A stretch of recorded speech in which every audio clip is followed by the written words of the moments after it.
At my son's wedding, his bride told me to leave, so I canceled all the wedding payments and stood there with a smile that masked the storm inside me. Her words had sliced through the crowded ballroom like a knife, leaving behind an icy silence that made my cheeks burn. "You don't belong here. You weren't even invited today." She said it loud enough for every head to turn, loud enough for the photographers to capture my humiliation. My son, Daniel, froze beside her, his eyes darting nervously between us, torn between the woman he loved and the mother who had raised him. I held his gaze for only a moment before I forced a smile at his fiancée, the young woman I had spent more than $40,000 trying to make happy. I whispered softly, "I'll leave, but before I go, there's someone very special who wants to see you." The bride's name was Claire, though that wasn't the name she truly carried. She had fooled everyone in that room with her golden hair, her doe-like eyes, and her carefully crafted image of innocence.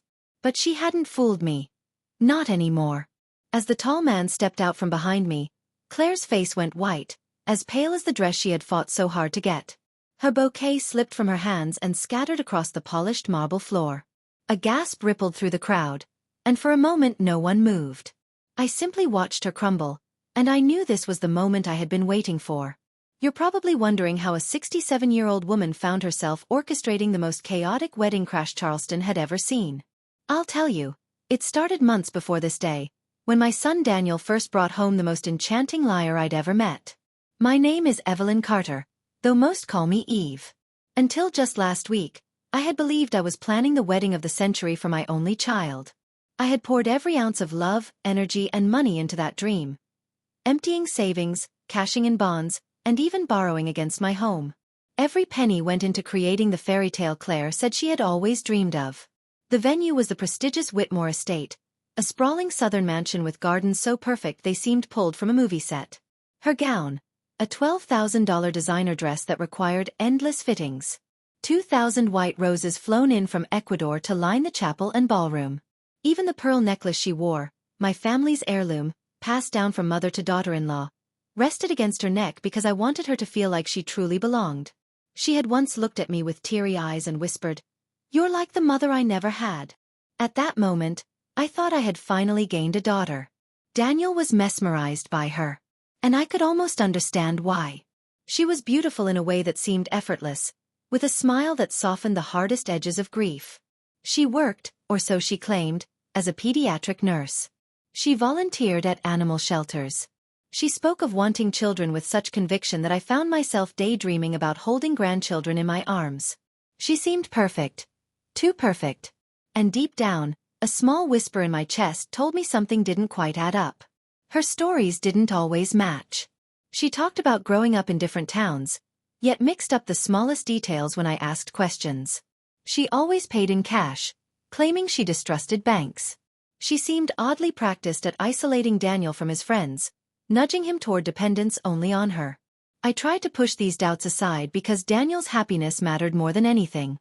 Since losing his father 3 years earlier, I had watched him drown in silence and loneliness.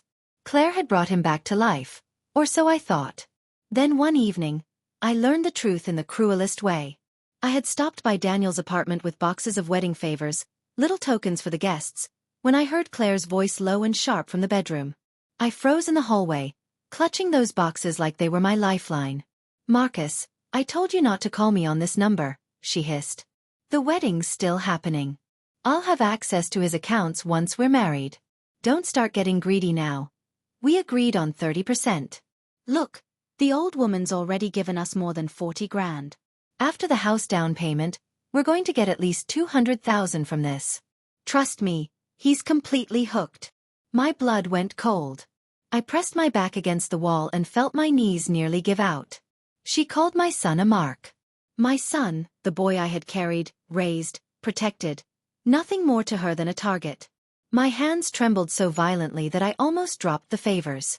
I managed to slip out of the apartment quietly, but by the time I reached my car, I was sobbing so hard I couldn't even drive. I had to pull over just a few blocks away because I couldn't catch my breath. Everything suddenly made sense. The cash-only payments. The shifting backstories. The way she convinced Daniel to add her name to his bank account for convenience. The way she had suggested he increase his life insurance for the future. I sat in my car, tears burning my cheeks, feeling like the most foolish woman alive. But grief soon gave way to something else. Something stronger. A fire rose inside me, the same fire I had felt years ago when I fought to keep my husband alive through endless hospital visits and late-night prayers. If Claire thought she could destroy my son and rob us blind, she had chosen the wrong family. But I needed proof. Solid proof that would shatter her lies in front of everyone. That night, with shaking hands, I searched for a private investigator. The very next morning, I met Patricia Hayes, a former detective-turned-investigator, at a little cafe downtown. I laid everything out for her, every suspicion, every word I had overheard. She listened carefully, her sharp eyes never leaving mine. "What you're describing," she said firmly, "is a romance scam with a marriage twist. These people are professionals. They study their targets, figure out what they want, and then play the part until they bleed them dry." I slid a check across the table and whispered, "How long will it take?" Patricia gave me a grim smile. For someone foolish enough to use her real voice on the phone? Not long at all. 2 weeks later, Patricia called me with a voice that carried a weight I wasn't ready for. "Evelyn," she said, "you're going to want to sit down for this." I was in my kitchen, making tea. The kettle was whistling, but my hands froze on the counter. My chest tightened because I already knew, somewhere deep inside, that what she was about to say would crush whatever hope I had left. "Her name isn't Claire Miller," Patricia continued. "The woman your son is marrying is actually Sarah Collins. And she has quite a history." The words knocked the air out of me. I gripped the edge of the counter so hard my knuckles turned white. "Tell me everything," I managed to whisper. Patricia's voice didn't soften. She was too professional for that. Sarah Collins, 29, originally from Florida. Arrested multiple times for fraud. Convicted once. She works with partners, usually men, who help her identify and reel in her victims. She builds an entire identity, a fake family, fake career, sometimes even fake volunteer work. She's done this before, Evelyn. More than once. I sank into a chair, staring blankly at the wall while the tea kettle screamed behind me. I couldn't move to turn it off. My head was spinning. The woman I had welcomed into my home, the woman I had trusted with my son's heart, wasn't just a liar, she was a predator. Patricia went on, her words slicing deeper with each revelation. The man she was on the phone with, Marcus Rivera, that's her old partner. They were romantically involved once, until she conned him too. She stole $15,000 from him and disappeared. He's been trying to track her down ever since. I finally snapped out of my daze long enough to shut off the burner, my hands trembling as I turned the knob. "How did you even find all this?" Patricia gave a dry chuckle. "Facial recognition software, police records, and a little old-fashioned detective work. She's been using this fake Claire Miller identity for about 8 months. The pediatric nursing job? Fake. The charity volunteering? Just enough appearances to make it believable." I sat down again, clutching my chest as if my heart might burst out. All those moments when I had looked at Claire, no, Sarah, and thought she was going to be family. All the dreams I had of holding grandchildren, of seeing Daniel finally at peace. Every single one of those dreams was built on a lie. But then Patricia said something that made my tears stop cold. "What are you going to do with this information, Evelyn? Because I know men like your son. If you go to him with this, she'll twist it. She'll convince him you're jealous, controlling, trying to sabotage his happiness. That's what people like her do. They prepare for that moment. If you want to save him, you need undeniable proof, and the timing has to be perfect." Her words lit something inside me. A plan started to form, sharp and dangerous, but filled with purpose. "Can you find Marcus Rivera?" I asked quietly. Patricia hesitated. "What are you thinking?" "I'm thinking," I said, forcing the words out through clenched teeth, "that a man who's been hunting her for 2 years might be very interested in attending her wedding." There was silence on the other end. And then Patricia's voice returned, lower, almost respectful. "You want to bring him to the ceremony?" "I want her lies exposed in front of everyone," I replied. "I want Daniel to see who she really is with his own eyes. No more sweet words, no more pretending, no more confusion. I want the mask ripped off." Patricia exhaled slowly. "You're tougher than you look, Evelyn. I'll find him." By the next day, Patricia had given me Marcus's contact details. He was living in Atlanta, working construction jobs. I stared at his number for hours, my thumb hovering over the call button. My heart was pounding so hard I could hear it in my ears. What would I even say to him? How would I convince a man who'd been betrayed by her to step into the middle of my son's wedding? Finally, I pressed the button. Marcus Rivera speaking. His voice was cautious, the kind of tone men use when they don't trust the world anymore. Mr. Rivera, my name is Evelyn Carter, I said, steadying my voice as best I could. I believe you know my son's fiancée. Though you knew her as Sarah Collins, not Claire Miller. There was silence. So long that I thought the call had dropped. Then his voice returned, sharper this time. Where is she? She's about to marry my son in Charleston in 9 days. She's already taken over $40,000 from me, and she's not stopping there. She's planning to empty his accounts after the wedding and disappear. I thought, maybe we could help each other. I could almost hear him grinding his teeth. His intake of breath was sharp. You heard her on the phone, didn't you? Yes, I whispered. Every word. Another pause. Then his voice shifted. Harder, darker. She took 15 grand from me and vanished. Left me standing with nothing. I've been waiting for a chance like this. Then this is it, I said, gripping the phone so tightly my knuckles hurt. She's having a huge wedding. 300 guests. Everything she ever wanted. What if her past walked right through those doors, in front of everyone? He was quiet for a long time. Then he let out a short laugh. You want me to crash the wedding? I want her exposed, I said firmly. In front of my son. In front of everyone. I want her to finally face the truth. There was admiration in his voice when he answered. You're ruthless, lady. I like it. Count me in. After hanging up, I sat in the silence of my kitchen, staring at the pearls she had once called beautiful. For weeks I had felt powerless, tricked, humiliated. But now, for the first time, I felt something else. I felt strong. The wedding was 10 days away. And I was going to make sure it was unforgettable. The days leading up to the wedding felt like I was living 2 lives. On the surface, I was the quiet mother of the groom who had been politely uninvited.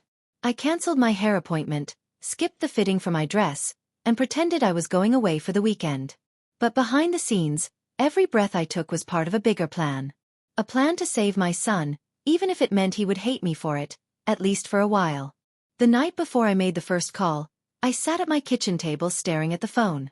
I thought about Daniel, about how he had always trusted too easily. As a child, he used to bring home stray dogs, broken toys, even lost kids from the neighborhood. His heart had always been too big, too soft. And I, his mother, had loved him for that. But I also knew soft hearts break the loudest. And Claire, Sarah, had chosen him for exactly that reason. My first move was small but powerful. I called the estate where the ceremony would be held. My voice was calm, polite, just like any proud mother should sound. This is Evelyn Carter, mother of the groom, I told the event coordinator. There's been a change in payment arrangements. The bride's family has generously decided to cover the final balances. I even gave her a fake number, the one Patricia had tracked as Sarah's vendor line. The woman on the phone had sounded delighted. Oh, that's wonderful news, Mrs. Carter. How nice when families come together. She had no idea. None of them did. Next, I called the florist. Then the caterer. Then the photographer. Each time, my voice was honey-sweet, full of fake joy. I told them the same thing. The bride's family would pay. Each time I ended the call, I felt a strange satisfaction run through me. It wasn't about revenge. It was about making sure Sarah had no way to wriggle out of what was coming. By the time the wedding day arrived, the Whitmore estate would have a financial disaster on its hands. But that was just the opening act. When I finally called Daniel, my heart almost broke. He sounded so tired, so stressed. Mom, he said, I really can't talk long. Claire's upset about you not being at the rehearsal dinner. I took a breath, forcing myself to speak softly. I understand her feelings, sweetheart. If my presence would cause stress, then of course I should step aside.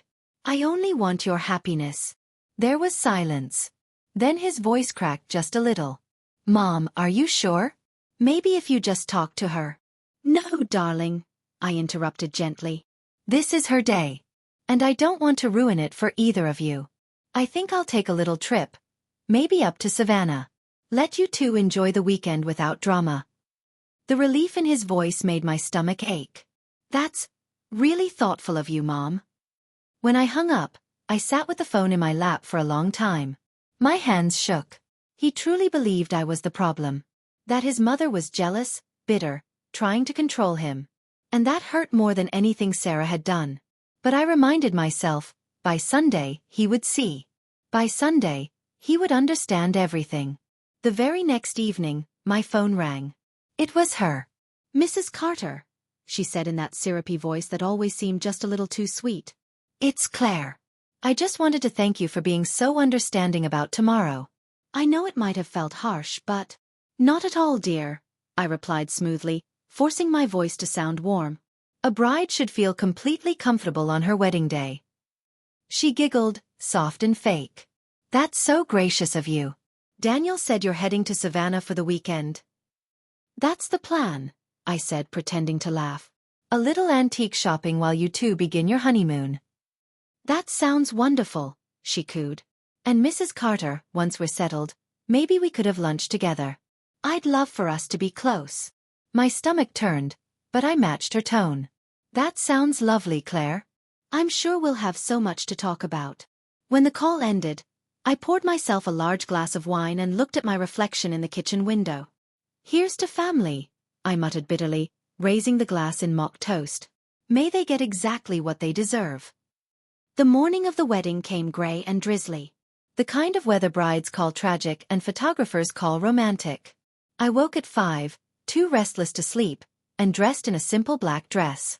Around my neck, I clasped the pearl necklace Sarah had begged to borrow, the very heirloom she had promised to treasure. That necklace had been worn by 4 generations of women in my family. That day, it would serve as my armor. At 9 a.m., Marcus called. His voice was steady, but I could hear the edge of tension. I'm here, Mrs. Carter. 20 minutes outside Charleston. You sure about this? I looked at my reflection in the mirror, straightened the pearls and whispered, I've never been more sure of anything. What if your son doesn't forgive you? He asked. I hesitated. The question I had been avoiding for days hung in the air. Then I whispered, then I'll have saved him, even if he hates me for it. Sometimes love means being the villain in someone else's story, until they're ready to see the truth. Marcus let out a low whistle. Damn, lady. You're tougher than you sound. I almost smiled. I raised a son, buried a husband, and survived 67 years in the South. I'm tougher than I look too. The plan was simple. Marcus would wait outside the estate until I texted him. I would enter quietly through the garden entrance, slip into the back of the chapel, and wait. Wait until the moment her mask was shining brightest, then tear it away. By noon, the calls started. The florist. The caterer. The venue. All desperate, all demanding payments from a family that didn't exist. I ignored every call. By 1 o'clock, Daniel himself phoned me. Mom, something weird is happening, he said, panic in his voice. All the vendors are calling Claire about payments. She swears she never told them her family would handle anything. Do you know what's going on? I forced a gasp. Oh my goodness, that sounds confusing. What did Claire say? She thinks someone is sabotaging the wedding, he admitted. Then his voice dropped. Mom. You didn't. I mean, you wouldn't. Daniel Carter, I interrupted sharply, adding just the right touch of hurt. Are you suggesting your own mother would sabotage your wedding? After everything I've done to make this day perfect? No, I'm sorry, he said quickly. It's just, she's so stressed. She keeps blaming someone. Don't worry, sweetheart, I said softly. It's probably just a vendor mix-up. These things happen. If only he knew. I hung up, checked my watch, and took a deep breath. It was almost showtime. The drive to the Whitmore estate that afternoon felt heavier than any journey I had ever taken. The streets of Charleston were lined with old oak trees draped in Spanish moss, swaying gently in the damp air. Normally, I loved this part of town. It reminded me of Sunday walks with my late husband, Samuel, when life still felt steady and safe. But that day, every tree, every turn, felt like it was pulling me closer to a storm I had created. I parked 2 blocks away, my heart pounding so hard that my chest hurt. For a few minutes, I sat frozen, gripping the steering wheel. I whispered to myself, "You can still turn around. You can drive home. Let him marry her and learn the truth on his own." But another voice answered, the same voice that had carried me through Samuel's cancer, the one that had reminded me every time life knocked me down that I had to get back up. "If you don't do this, he'll never forgive himself." I stepped out of the car, smoothed down the black dress I'd chosen, and adjusted the pearls resting cold against my skin. The air smelled of wet grass and roses, the kind of scent brides dream about, the kind of scent I knew she had demanded. My heels clicked against the pavement as I walked toward the estate's back entrance. The catering staff was rushing around, too distracted by the chaos of unpaid bills to notice one more older woman carrying a small bag. Inside, the estate buzzed like a disturbed beehive. I could feel the tension in the air, vendors whispering, staff darting from one corner to another, hushed arguments echoing down hallways. But in the chapel, everything was still calm. The soft hum of music played while guests took their seats, unaware of the storm building outside. By 2 o'clock, I was in position. I hid behind a marble column in the back of the chapel, just far enough to stay out of sight, but close enough to see Daniel's face as he stood at the altar. He looked radiant, proud, nervous, all the emotions of a groom waiting for his bride. My throat tightened. That was my boy. My baby. The child I had once rocked to sleep, the young man I had watched bury his father, the one person in this world I could not let be destroyed. I glanced at my phone. One text to Marcus. One word. Now. He replied instantly. "I'm ready." The doors opened, and Claire, Sarah, stepped into the chapel. Gasps filled the room as she appeared in her $12,000 gown, the fabric catching the light like something out of a fairy tale. She clutched the bouquet of white roses I had paid for, and around her neck, my grandmother's pearls gleamed proudly. She looked like the picture of innocence, like the kind of bride every mother dreams her son will marry. For a split second, I almost believed it again. Almost. But then I remembered the phone call. Her voice, dripping with greed. "The old woman already gave us 40 grand. This mark is worth at least 200,000. My jaw tightened. The music swelled. Everyone rose to their feet. Daniel's eyes softened with love, and for a heartbeat, I hated her more than I had ever hated anyone in my life. Because she had stolen that look from him. She had stolen his trust, his joy, his belief in love. I sent the text. Nah. The heavy chapel doors creaked open again. Heads turned, confused. And then Marcus Rivera walked in. His suit was rumpled, his steps slow but certain, his eyes locked on her. He carried no anger in his face, only something deeper, like justice that had been waiting too long. The room fell into stunned silence. Sarah's face went pale. Her bouquet slipped from her hands, roses scattering across the marble floor with a sound that cracked like thunder. "Sarah Collins," Marcus's voice boomed, echoing against the high ceilings. "Did you really think you could hide forever?" A ripple of whispers surged through the guests. Daniel froze, confusion twisting across his face. "Who are you?" he demanded, stepping protectively in front of his bride. Marcus let out a humorless laugh. "Who am I? I'm the man she conned before she set her sights on you. The man she stole $15,000 from before vanishing into thin air. That woman," he pointed at her with a steady hand, "is no Claire Miller. Her name is Sarah Collins, and she's a professional liar." Gasps. Shuck. The sound of people fumbling with their phones. Already recording. "That's not true," Sarah cried, her voice cracking, desperate. "Daniel, I don't know this man. He's insane." She clutched his arm like a drowning woman, her practiced sweetness now jagged and trembling. But Marcus was ready.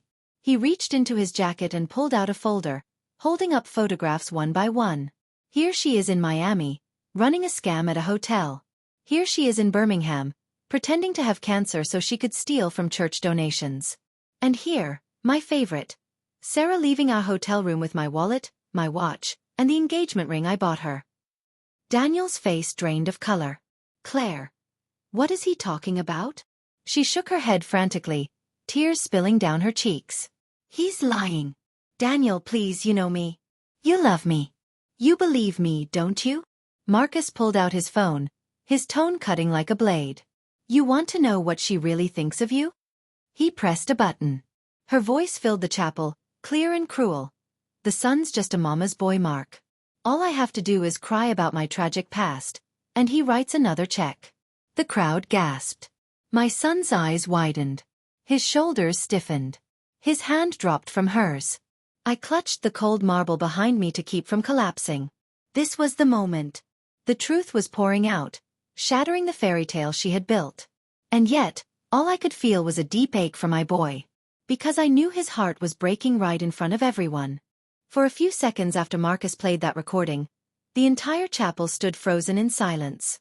The sound of her own voice calling my son a pathetic mama's boy, Mark, seemed to hang in the air long after the words stopped echoing. I could see Daniel's jaw clench, his eyes glassy with confusion and pain. Claire. His voice cracked, barely louder than a whisper. Did you really say that? Sarah, because that's who she was now, not Claire, took a shaky step toward him. Her hands trembled as she reached for his arm. Daniel, no. It's not what it sounds like. He's twisting things. You know me. You know my heart. I love you.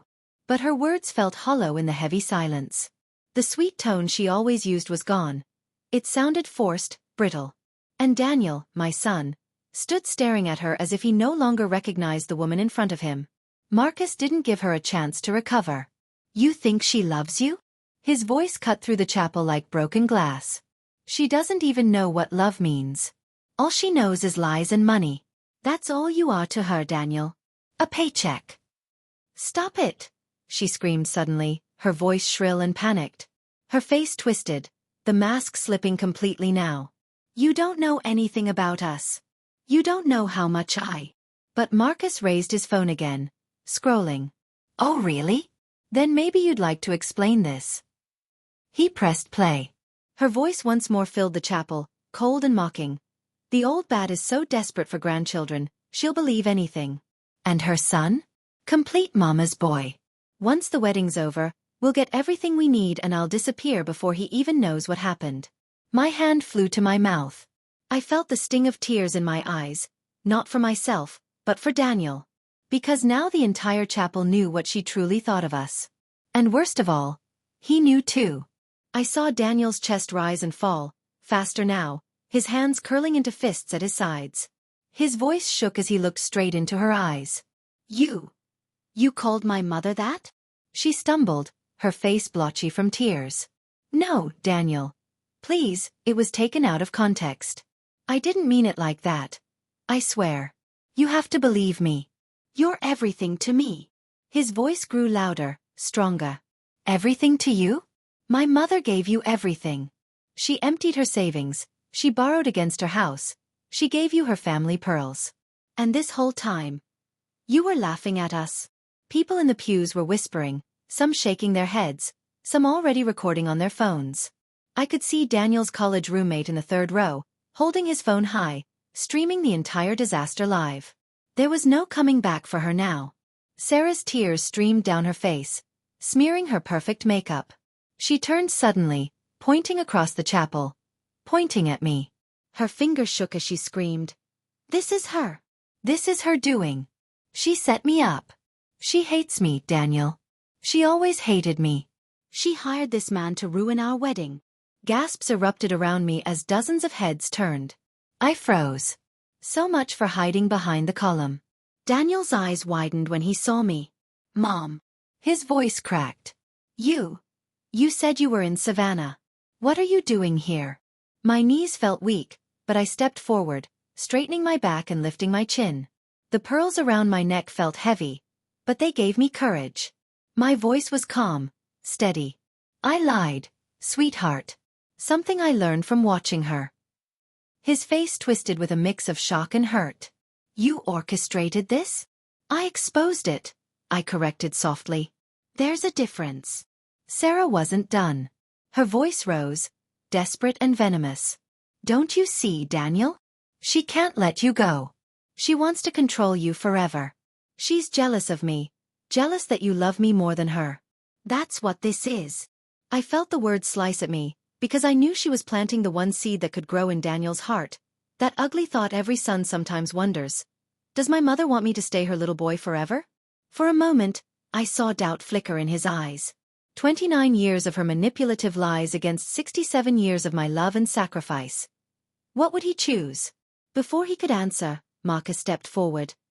His voice hard and certain. Lady, enough. She didn't hire me. I volunteered. And I've got proof. He lifted his phone again, playing one final recording. Sarah's voice filled the chapel for the third time, dripping with scorn. She gave me her grandmother's pearls.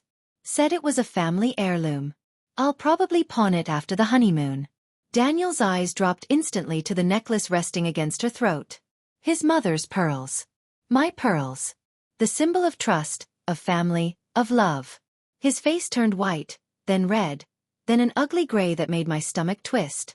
Explain it, he demanded, his voice low, dangerous now. Explain how you wear my mother's pearls and talk about pawning them. Explain how you laughed at her while she gave you everything. Sarah's mouth opened, but no words came out. Her shoulders sagged, her face crumpled. For the first time since I'd met her, she looked small, powerless. The performance was over. And in that heavy silence, I knew the wedding was finished, whether she admitted it or not. For a long, unbearable silence, no one in the chapel moved. The sound of Sarah's shallow breaths echoed louder than the music that had died away. Daniel stood frozen, staring at her as if the woman in the white gown was suddenly a stranger. His eyes, which had once held love, now carried something else. Betrayal so raw it made me ache just to see it. Daniel, she finally whispered, her voice trembling as her hands reached out toward him. Please, don't listen to them. I know how this looks, but I swear, it's not what you think. I made mistakes, yes, but everything I feel for you, it's real. I love you. Her tears flowed freely now, dripping onto the silk of her gown. Once I would have believed them. Once, I would have comforted her, told her everything would be all right. But now I saw them for what they were, tools. Just another weapon she used to twist hearts and cloud judgment. Daniel shook his head slowly, his lips parted like he couldn't find the words. Real? You call this love? His voice cracked, but his anger was rising. You stood in my mother's house, you wore her pearls, you let her plan every detail of this wedding. While you laughed behind her back. While you plotted to rob us. Daniel, please. Don't say my name, he snapped, his voice sharp enough to make even the guests flinch. You don't get to say it anymore. The chapel erupted in hushed murmurs, the sound of guests shifting in their seats, phones raised to capture every second. The scandal was unfolding like a play, and the audience couldn't look away. But Sarah wasn't finished. She straightened her shoulders, her voice gaining a sudden edge, desperate and defiant. You think I'm the villain here? Look around you, Daniel. Who brought that man here? Who dug up my past? Who is standing there, smiling, while your life is being ripped apart? Your mother. She jabbed her finger toward me like a dagger. She's the one who ruined this. She's the one who can't let you grow up and move on. She's jealous of us. She's always been jealous. Gasps. More whispers. I felt every eye turn on me again, waiting for my defense, waiting to see if I would crumble.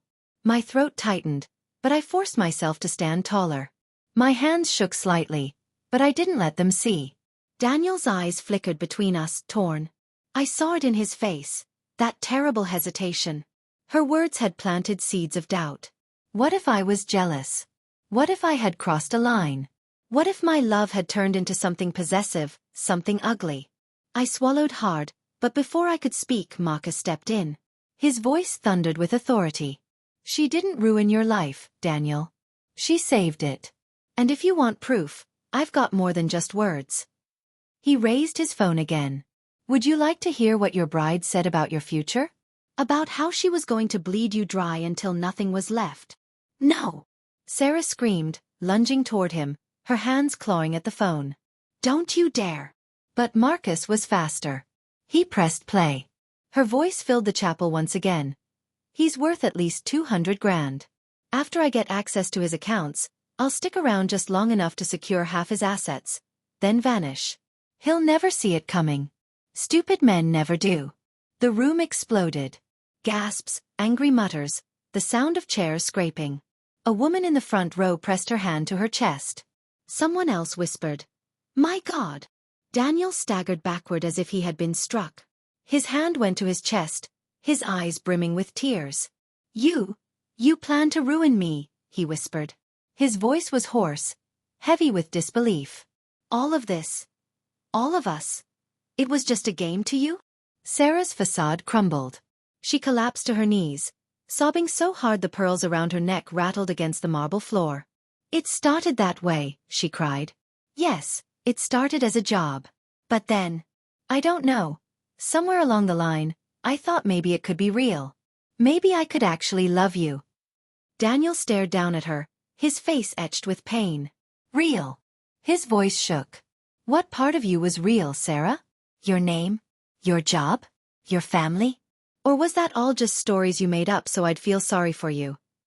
She reached out for him, but he stepped back, his face twisted with disgust. Don't touch me. For a moment, all I saw was my little boy again. The boy who used to cry when kids teased him at school. The boy who once asked me if love could make people honest. My heart broke all over again, because now he knew the answer. Love doesn't make liars honest. It just makes the lies hurt more.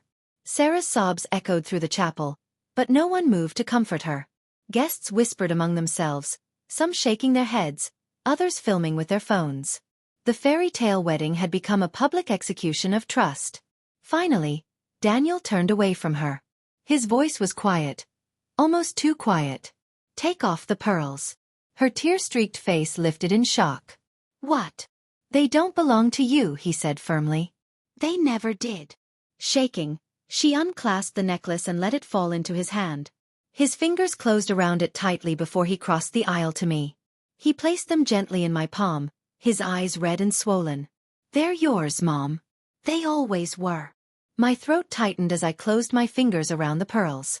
They felt heavier than ever, carrying generations of love, sacrifice, and now betrayal. I wanted to hug him, to tell him it would be okay, but I stayed still. This was his moment. He had to face it himself. The silence was broken by a new voice.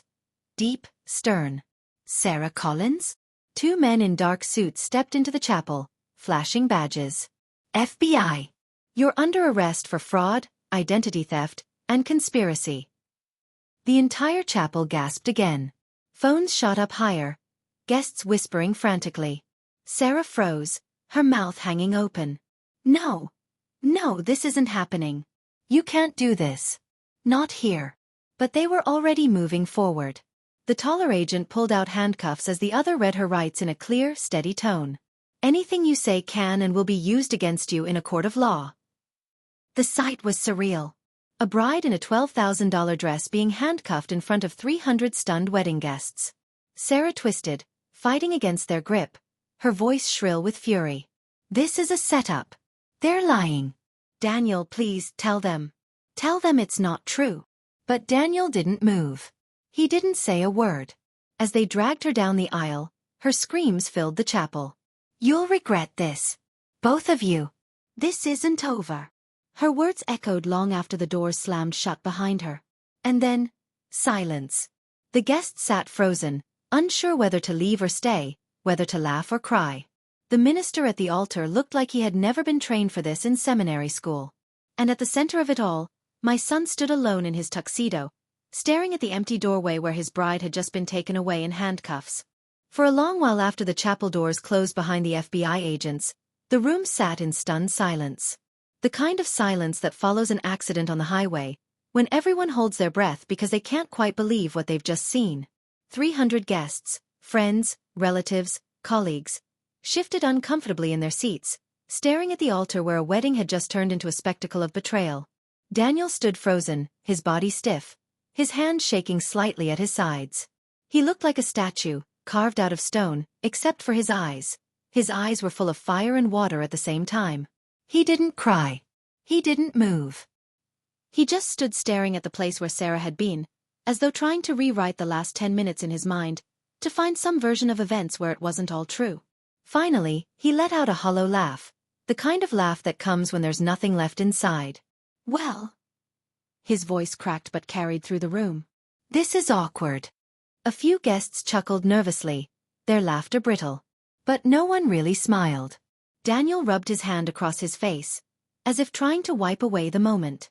I want to thank you all for coming today, he continued, his voice trembling but steady enough to hold everyone's attention. I know this isn't what any of you expected when you got dressed up and drove all the way here. The wedding is obviously cancelled. His mouth twisted bitterly at the word. But the reception is already paid for. So if anyone wants to stay for dinner and drinks, well, there's an open bar. This time, the laughter was more genuine, though still tinged with unease. A ripple of whispers and movement passed through the crowd. People began standing, stretching, pulling out their phones to send messages or make calls. Some looked toward Daniel with pity, others with admiration for how calmly he handled himself. But I knew him better than anyone. That calmness wasn't calm at all. It was survival. My eyes met his across the chapel. For a long moment, we just looked at each other. There was something in his gaze, a mixture of shame, gratitude, and maybe even respect. Slowly, he stepped down from the altar. The crowd parted for him, as though instinctively giving him space. When he reached me, he stopped, his breath shallow. "Mom," he whispered. His voice was soft, hoarse. "We need to talk." I nodded, my own throat tight. "Yes, we do." He reached up and unclasped the pearls from around his neck. His hands shook as he placed them carefully into my palm. "These belong to you." The necklace felt heavy, heavier than it ever had. My eyes stung with tears, but I forced a smile. "Actually, they belong to the woman you marry one day. The right woman. When you find someone worthy of them." His eyes filled with tears, though none spilled. "I'm sorry, Mom," he whispered. His voice cracked on the word sorry. "I'm so sorry for not believing you. For choosing her over you. For being such a fool." I reached up, gently straightening his tie like I had done since he was a boy. "You weren't a fool, Daniel. You were in love. Or at least you thought you were. And when you're in love, you want to believe. That doesn't make you weak. That makes you human." His shoulders shook slightly, and for a moment, I thought he might break. But he swallowed hard, forcing the tears back. "How long did you know?" I hesitated. "I started suspecting a month ago. Patricia found proof 2 weeks ago. And Marcus? Well, Marcus volunteered when I told him where to find her." I gave a small bitter smile. Hell hath no fury like a con artist scorned, apparently. He let out a shaky laugh, the sound bitter but real. "You've been busy, haven't you?" "I've had a very educational few weeks," I admitted. He nodded, then looked around at the crowd, who were now filing toward the ballroom for the reception that wasn't a reception. "We're going to have to face them," he said quietly. "They'll have questions." I slipped my arm through his, giving it a reassuring squeeze. "Then let's go face the music. Together." As we walked down the aisle side by side, guests whispered around us. I caught fragments of their voices. Shock, sympathy, even admiration. "Did you hear the recordings? Poor Daniel. That mother is sharp as a knife." Mrs. Henderson, our old neighbor, reached out and grabbed my arm as we passed. "Evelyn Carter, you are one smart cookie," she whispered fiercely. "I never trusted that girl. Too sweet." Real women have edges. The reception that followed was unlike any event I had ever attended. Without the pretense of a wedding, people dropped their masks. The band switched from wedding marches to slow blues. The bar opened early, and guests clinked glasses, some out of pity, others out of respect for the sheer drama they had just witnessed. Conversations flowed freely, some tinged with gossip, others with genuine concern. Daniel surprised me. He moved through the room with a grace I hadn't expected. He thanked people for coming, apologized for the disaster, accepted condolences with a tired but steady smile. He carried himself with dignity, even as his world had crumbled around him. I watched him from across the room, my heart aching but proud. He was stronger than he knew. I found myself by the dessert table, staring at the untouched wedding cake. The white frosting gleamed under the lights, the roses piped with delicate precision. It looked so perfect untouched, but it felt almost cruel, like a reminder of the life Daniel almost stepped into. I wondered if it was appropriate to cut into a cake when there hadn't been a wedding. "Mrs. Carter," a voice said behind me. I turned to find Marcus Rivera standing there, his hands shoved into his pockets, his expression softer now. Mr. Rivera, I said, my voice steady. He extended his hand. I just wanted to thank you for giving me the chance to face her after all this time. I shook his hand firmly. I should be thanking you. I couldn't have done this without you. What you did today, it took courage. He shook his head. No, ma'am. What you did took courage. Most mothers would have begged, argued, maybe even cried. You played chess while the rest of us were still learning checkers. I gave a tired smile. Any mother would do the same for her child. He met my eyes, his voice firm. No, ma'am. Not any mother. Only one who was willing to risk being hated to protect her son. That's rare. As he walked away, I found myself alone again with my thoughts. The adrenaline was fading, replaced by exhaustion and a hollow ache. Yes, I had saved Daniel. Yes, I had exposed the truth. But had I also scarred him? Had I destroyed his faith in love forever? Mom. Daniel's voice broke my thoughts. He appeared beside me, holding 2 glasses of champagne. He handed me one and raised his own in a weary toast. You look like you're doubting yourself. I sighed. I was just wondering if there might have been a gentler way to do this. He chuckled bitterly. Gentler? You mean like sitting me down and telling me my fiancé was a con artist? We both know how well that would have gone. He was right. I smiled faintly. You would have called me jealous. Controlling. Exactly what she said. He nodded. Yeah.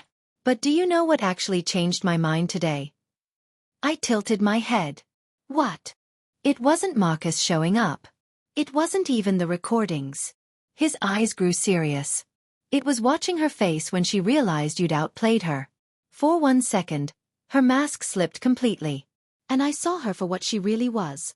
Cold, calculated, and furious that you were smarter than her. I swallowed hard, my chest tightening with a mix of pride and sadness. She underestimated you, Mom, he continued. She thought you were just a lonely old woman desperate to keep her son. She had no idea she was up against someone stronger than her lies. I placed my hand gently over his. Maybe not stronger. Just more motivated. He gave a small smile, raising his glass again.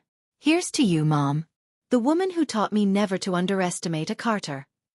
We clinked glasses softly. And for the first time that day, I felt a small spark of hope. The reception that wasn't a reception stretched on into the evening, though it felt nothing like a celebration. The band played softer now, switching from upbeat songs to soulful jazz. Guests lingered at their tables, some whispering gossip, some sipping wine in stunned silence, others laughing too loudly, trying to make sense of the chaos they had just witnessed. I sat at a small round table near the edge of the ballroom, my hands folded tightly in my lap. I could still hear the sound of Sarah's screams in my ears, still see her face as the agents led her away in handcuffs. No matter how much I told myself it was justice, it still left a bitter taste in my mouth. Across the room, Daniel moved from group to group, thanking people for coming, smiling weakly, shaking hands. He looked like a politician working a crowd. His expression polite but empty. I knew that look. It was the same look he'd worn at his father's funeral. Calm on the outside, shattered on the inside. At one point, his college roommate slapped him on the back and muttered something that made a few people laugh. Daniel forced a smile, but his eyes flickered toward me, tired and searching. He excused himself quickly and crossed the room. When he reached my table, he dropped heavily into the chair beside me. Mom, he said softly, leaning back, staring at the chandelier above us. I don't even know how to feel right now. I touched his hand lightly. You don't have to know. Not tonight. He gave a short, bitter laugh. Everyone keeps telling me I dodged a bullet. But it doesn't feel like that. It feels like I got hit anyway. Just slower. Like I've been bleeding for months and didn't even know it. My chest tightened. Heartbreak feels like that. It doesn't matter that she was a liar. You loved the person you thought she was. And losing that hurts just the same. He rubbed his face with his hands. Do you think I was stupid? Be honest. I took a deep breath, choosing my words carefully. You weren't stupid, Daniel. You were trusting. And there's a difference. She studied you, learned everything you wanted to hear, everything you needed. That wasn't you being foolish. That was her being calculated. He dropped his hands and looked at me, his eyes red. Still feels like I should have seen it. Sometimes she'd look at me like she was trying to remember who she was supposed to be. I noticed it. But I ignored it. Because I wanted it to be real so badly. I squeezed his hand gently. That's not weakness. That's hope. And hope is never stupid, even when it's misplaced. He exhaled shakily, then gave a humorless smile. You know what the worst part is? I don't think I'll ever trust another woman again. Not after this. She ruined me for love, Mom. Maybe that's what she wanted all along. I shook my head firmly. No. She didn't ruin you. She only ruined herself. You'll heal, Daniel. It won't be quick, and it won't be easy, but you'll heal. And when you're ready, you'll find someone who deserves you. Someone real. His jaw clenched. And what if I don't? I met his eyes, my voice steady. Then you'll still have me. Always. He stared at me for a long moment, then let out a sigh that seemed to come from the very bottom of his chest. You're right. You've always been right. I just didn't want to believe it. Before I could answer, Marcus appeared again, holding a glass of bourbon. He nodded respectfully. Daniel. Daniel stiffened. His eyes narrowed at Marcus, and for a moment I worried he might lash out. But then he surprised me. You helped my mom expose her, he said slowly. I should thank you. But right now I can't. Maybe one day. Marcus gave a small nod. Fair enough. You don't owe me thanks. She did enough damage to both of us. He hesitated, then added quietly, You'll get through this. Doesn't feel like it tonight, but you will. Daniel didn't reply. He just gave a stiff nod, then turned back to me as Marcus walked away. The rest of the evening blurred together. People began to leave in small groups, hugging Daniel, offering condolences, whispering promises to call. By midnight, only a handful of guests remained, scattered across the ballroom with empty glasses and tired faces. I suggested we go home, but Daniel insisted on staying until the last guest left. I need to see this through, he said quietly. If I leave early, it'll feel like she still owns the night. I won't give her that. So I stayed with him, the two of us sitting in silence as the staff cleared tables and stacked chairs. Finally the band packed up, the last guests drifted out, and the ballroom was empty except for us. The enormous wedding cake still sat untouched in the corner, a monument to everything that hadn't happened. Daniel stood slowly, his shoulders slumped. Come on, Mom. Let's go home. The drive back was quiet. He stared out the window, lost in thought, while I kept my eyes on the road, my fingers tight on the wheel. Every streetlight we passed flickered across his face, showing the battle inside him. Anger, grief, humiliation, relief. When we reached the house, he went straight to the living room and sank into the couch. I followed, sitting beside him. Neither of us spoke for a long time. The silence wasn't uncomfortable. It was the silence of two people who didn't need words. Finally, he turned his head toward me. His voice was raw, almost childlike. Mom, thank you. For what? I whispered. For saving me. Even when I didn't want to be saved. I reached over and pulled him into my arms. He was a grown man, taller and stronger than me, but in that moment, he felt like the little boy who used to crawl into my bed after nightmares. I held him tight, stroking his hair like I had done so many years ago. You'll be okay, I whispered into his ear. I promise. One day, you'll look back at this and realize it didn't break you. It made you stronger. His voice cracked against my shoulder. I hope so. We stayed like that for a long time, the weight of the day pressing down on us, but also something else, something lighter. For the first time in months, it felt like I had my son back. Not the man blinded by a liar's love, but the boy I had raised, the man I believed in. And as I held him, I knew the moral I would carry from this night for the rest of my life. Sometimes love means being willing to look like the villain, to carry the blame, to let your child hate you. Because saving them is more important than being loved in the moment. The next morning, the house was quiet. Too quiet. After everything that had happened, the silence almost felt deafening. I woke before sunrise, my body aching from exhaustion but my mind too restless to sleep. I walked into the kitchen and brewed a pot of coffee, the smell filling the air like a small comfort. When Daniel finally came downstairs, He looked older than he had yesterday. His shoulders sagged, his face pale, his eyes red and swollen. He wore sweatpants and an old t-shirt, but it wasn't his clothes that struck me, it was his expression. He looked like a man who had been through war. "Morning," I said softly, sliding a mug of coffee across the table toward him. "Thanks," he muttered, wrapping his hands around the cup but not drinking it. He sat there in silence for a while, staring at the steam curling upward, his jaw clenched. I let him sit. Sometimes silence heals more than words. But eventually he sighed and said, "I checked my phone." My stomach sank. And his laugh was bitter, hollow.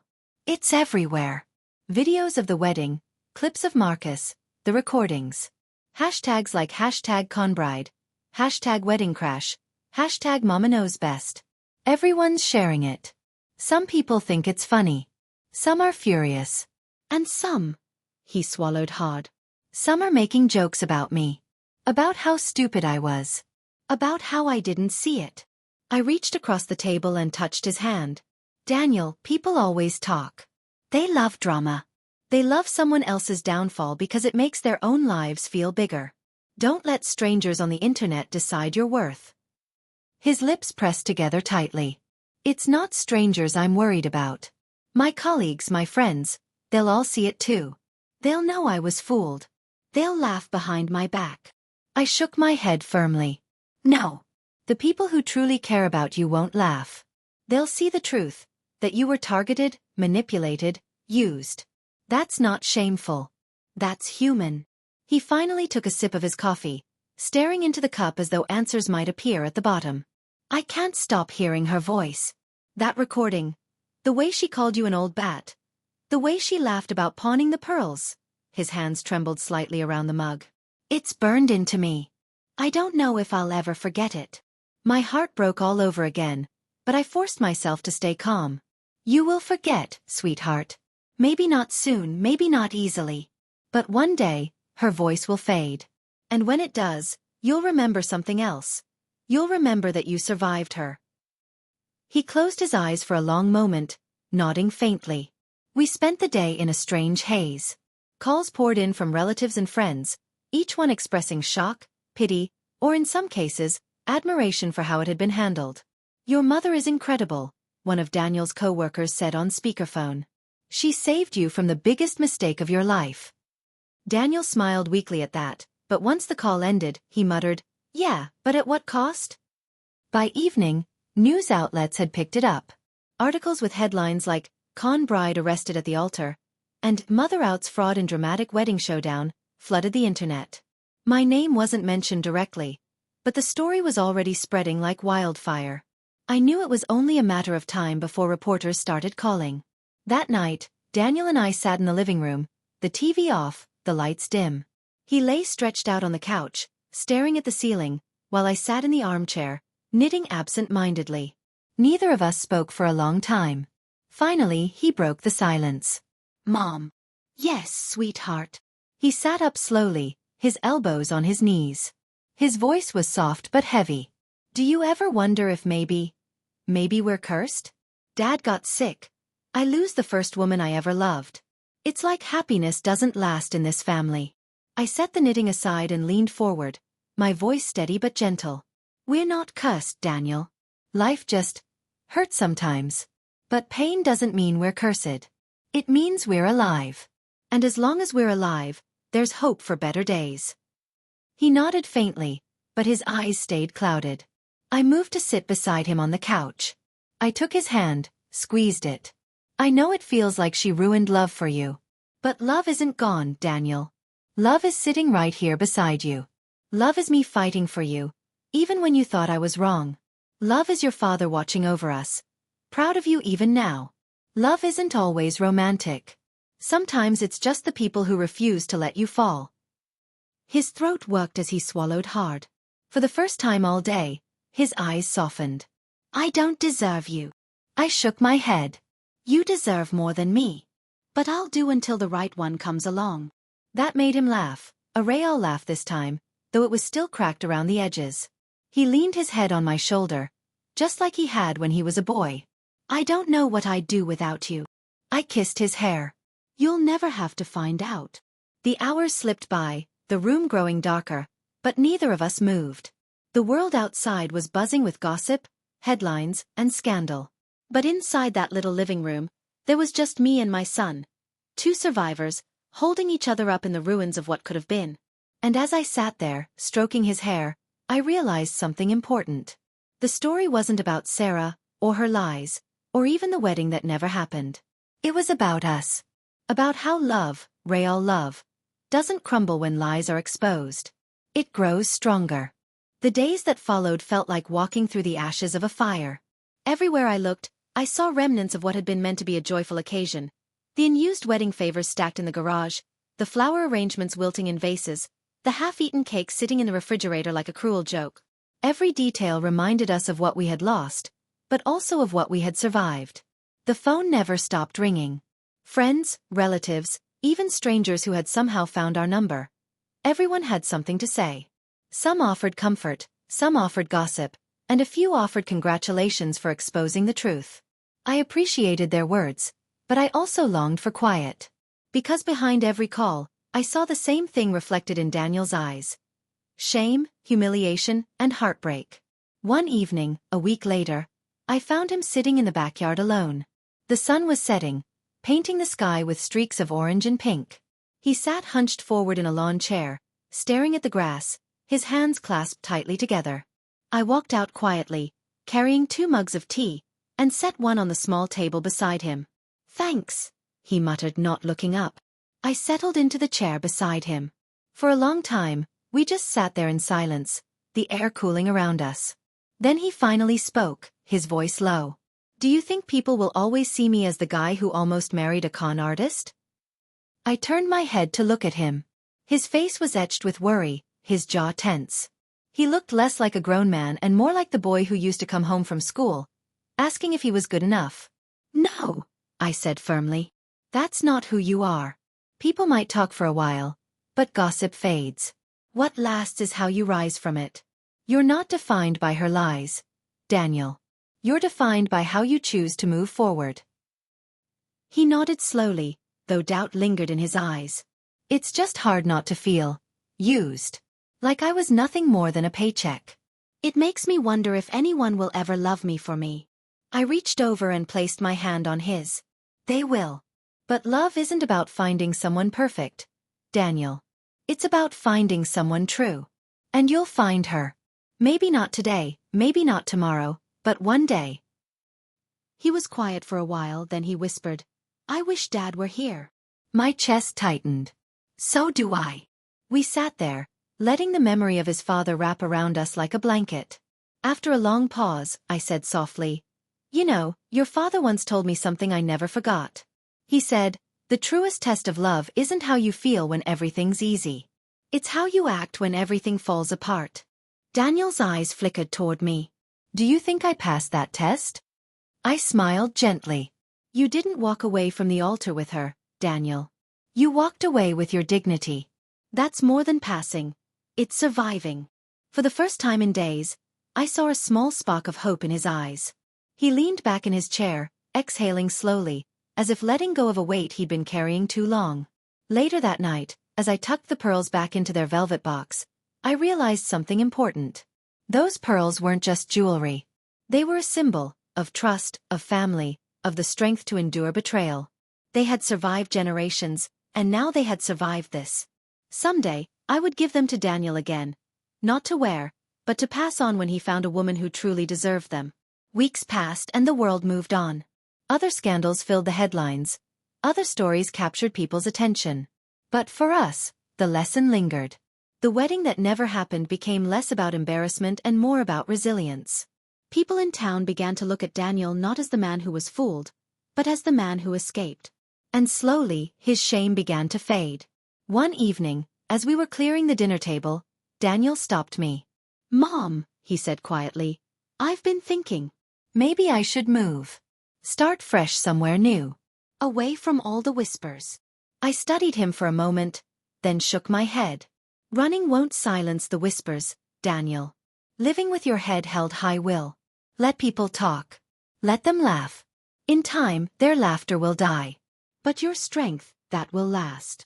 He looked at me for a long moment, then nodded. You always know what to say. I smiled faintly. That's because I've lived long enough to know the difference between wounds and scars. Wounds hurt, but scars remind you that you healed. He smiled back, and for the first time since that disastrous day, his smile reached his eyes. That night, as I lay in bed, I thought about everything that had happened. The lies, the betrayal, the public humiliation. But also the truth, the courage, the love that had carried us through. And I realized something. The story wasn't about a ruined wedding. It was about survival.